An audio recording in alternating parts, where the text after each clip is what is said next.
Madam, Pakistan ಜಿಂದಾಬಾದ್ ಅಂತ ಹೇಳಿ ವಿಧಾನಸೌಧದಲ್ಲೇ ಕೂಗಲಾಯಿತು. FSL ವರದಿ ಬರ್ತಾ ಇಲ್ಲ. ಆಮೇಲೆ FSL ವರದಿ ಬರೋಕ್ಕಿಂತ ಮುಂಚೆ ಬಹಳಷ್ಟು ಸಚಿವರು ಸಮರ್ಥನೆ ಮಾಡ್ಕೊಂಡಿದ್ರು. ನಜೀರ್ ಸಾಬ್ ಜಿಂದಾಬಾದ್ ಅಂತಿದ್ದಾರೆ, ಪಾಕಿಸ್ತಾನ್ ಜಿಂದಾಬಾದ್ ಅಂದಿಲ್ಲ ಅಂತೇಳಿ. ಆ ಸಚಿವರು ಮತ್ತು ಈ ಸರ್ಕಾರಕ್ಕೆ ಏನ್ ಹೇಳಕ್ಕೆ ಏನು? ಯಾಕಂದ್ರೆ ಶಕ್ತಿಸೌಧದಲ್ಲೇ ಪಾಕಿಸ್ತಾನ್ ಜಿಂದಾಬಾದ್ ಅಂತಾರೆ. ಕರ್ನಾಟಕ ರಾಜ್ಯದಲ್ಲಿ ದೇಶದ್ರೋಹಿಗಳಿಗೆ, ಭಯೋತ್ಪಾದಕರಿಗೆ ಕುಮ್ಮಕ್ಕು ಕೊಡುವಂತ ಒಂದು ಸರ್ಕಾರ ಇದೆ. 2013ರಿಂದ 2018 ತನಕ ಸಿದ್ದರಾಮಯ್ಯನವರ ಸರ್ಕಾರದಲ್ಲಿ 1500 ಕೇಸ್ಗಿಂತಲೂ ಜಾಸ್ತಿ ಪಾಪ್ಯುಲರ್ ಫ್ರಂಟ್ ಆಫ್ ಇಂಡಿಯಾದ ಕೇಸ್ಗಳನ್ನ ವಾಪಸ್ ತಗೊಂಡು ಆ ಜನರನ್ನ ಬಿಡುಗಡೆ ಮಾಡಿದ್ರು. 175 ಕೇಸ್ಗಳನ್ನ ಖುಲಾಸೆ ಮಾಡಿದ್ರು. ಆ ಪಾಪ್ಯುಲರ್ ಫ್ರಂಟ್ ಆಫ್ ಇಂಡಿಯಾದ ಹುಡುಗರೇ ಜೈಲಿಂದ ಆಚೆ ಬಂದು ನಮ್ಮ ಹುಡುಗರನ್ನ ಚಾಕು ಹಾಕಿ ಕೊಂದ್ರು. ಅನವಶ್ಯಕವಾಗಿ ಟಿಪ್ಪು ಜಯಂತಿಯನ್ನು ಆಚರಣೆ ಮಾಡುವ ನಿರ್ಧಾರ ತಗೊಂಡ್ರು. ಇದರಿಂದ ಮಡಿಕೇರಿಯಲ್ಲಿ ಕುಟ್ಟಪ್ಪನಂತವರು ಬಲಿಯಾದರು. ಈಗ ಎರಡನೇ ಅವಧಿ ಸಿದ್ದರಾಮಯ್ಯನವರದು ಮತ್ತೆ ಅದೇ ಚಾಳಿ ಮುಂದುವರಿಸಿದ್ದಾರೆ. ಅಲ್ಪಸಂಖ್ಯಾತರಿಗೆ ಹೆಚ್ಚು ದುಡ್ಡು ಕೊಡ್ತೀವಿ, ನೀವು ದುಡ್ಡು ಎಲ್ಲರಿಗೂ ಕೊಡಿ, ಆದ್ರೆ ಅವರನ್ನೇ ಟಾರ್ಗೆಟ್ ಮಾಡಿ ಮಾತಾಡುವಂಥದ್ದು. ವಕ್ಫ್ ಪ್ರಾಪರ್ಟಿಗೆ ವಿಶೇಷ ಅನುದಾನ ಕೊಡುವಂಥದ್ದು. ರಾಜ್ಯದಲ್ಲಿ ಭಯೋತ್ಪಾದಕರನ್ನ ಬೆಳೆಸುವಂತ ಕೆಲಸವನ್ನ ವಿಧಾನಸೌಧದಲ್ಲಿ, ಶಕ್ತಿಸೌಧದಲ್ಲಿ, ಸಿಎಂ ಮನೆಯಲ್ಲಿ, ಸಿಎಂ ಆಫೀಸಲ್ಲಿ ನಡೀತಾ ಇದೆ.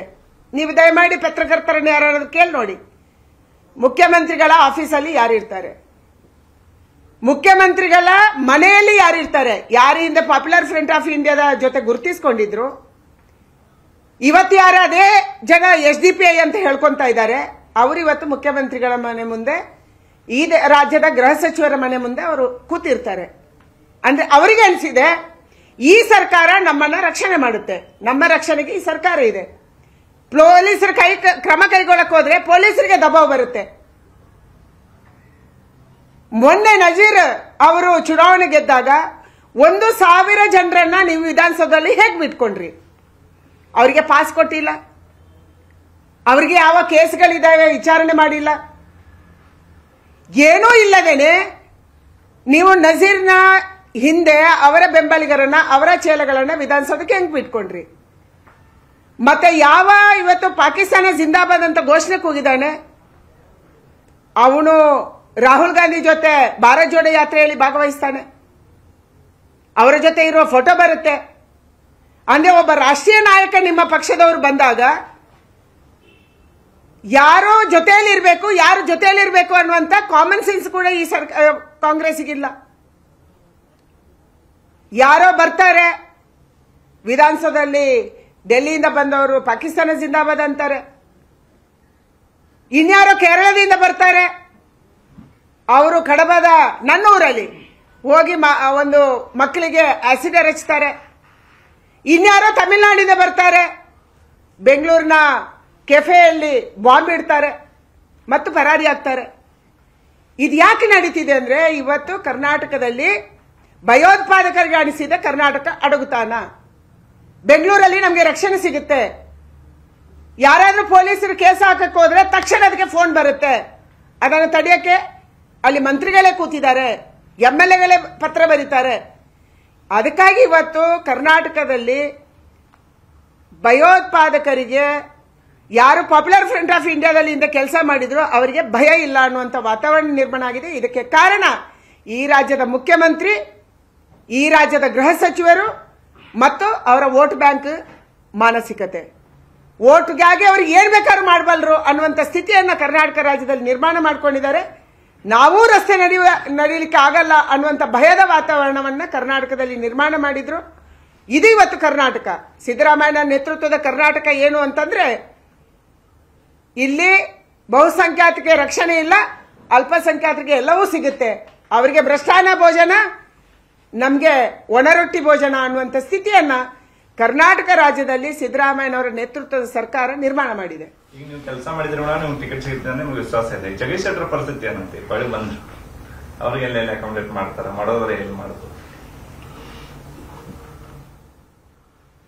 ಲೋಕಸಭಾ ಚುನಾವಣೆ ಅಂತಿಮ ಅಲ್ಲ, ನಂಗೆ ಟಿಕೆಟ್ ಸಿಗ್ಲಿ ಇರಲಿ, ನಾವು ಮೋದಿಗಾಗಿ ಕೆಲಸ ಮಾಡೋರು.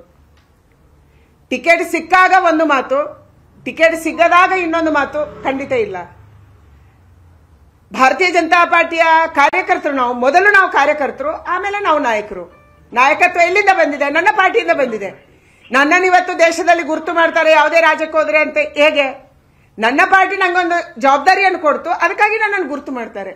ಅದಕ್ಕಾಗಿ ನಾವು ಪಾರ್ಟಿಗೆ ಯಾವಾಗಲೂ ಋಣಿಗಳಿದ್ದೀವಿ. ಜಗದೀಶ್ ಶೆಟ್ಟರ್ ತುಂಬಾ ಹಿರಿಯ ನಾಯಕರು ನಮ್ಮ ಪಾರ್ಟಿಗೆ.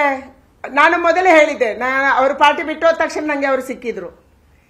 ನಿಮ್ಮ ಮಾನಸಿಕತೆಗೆ ಕಾಂಗ್ರೆಸ್ ಒಗ್ಗಲ್ಲ, ದಯಮಾಡಿ ತಕ್ಷಣನೇ ವಾಪಸ್ ಬನ್ನಿ ಅಂತ ಹೇಳಿದ್ದೆ. ಇವತ್ತು ವಾಪಸ್ ಬಂದಿದ್ದಾರೆ, ಖುಷಿಯಾಗಿದೆ. ನನಗೆ ವಿಶ್ವಾಸ ಇದೆ ಅವರಿಗೆ ಲೋಕಸಭೆಯಲ್ಲಿ ಟಿಕೆಟ್ ಸಿಗುತ್ತೋ ಇಲ್ಲ ನಂಗೆ ಗೊತ್ತಿಲ್ಲ, ಅದನ್ನ ತೀರ್ಮಾನ ಮಾಡುವವರು ಹೈಕಮಾಂಡ್.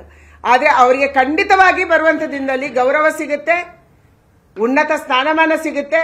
ಅವರನ್ನ ಗೌರವದಿಂದ ನಡೆಸಿಕೊಳ್ಳುವಂಥದ್ದು ಭಾರತೀಯ ಜನತಾ ಪಾರ್ಟಿ ಮಾಡುತ್ತೆ ಅನ್ನುವಂಥ ವಿಶ್ವಾಸವನ್ನಷ್ಟೇ ನಾನು ಹೇಳಬಲ್ಲೆ. Thank you. ಕನ್ನಡಿಗರ ಮೆಚ್ಚಿನ ನಿಮ್ಮ ನ್ಯೂಸ್ 18 ಕನ್ನಡ ಈಗ ವಾಟ್ಸ್ಆಪ್ನಲ್ಲಿಯೂ ಲಭ್ಯ.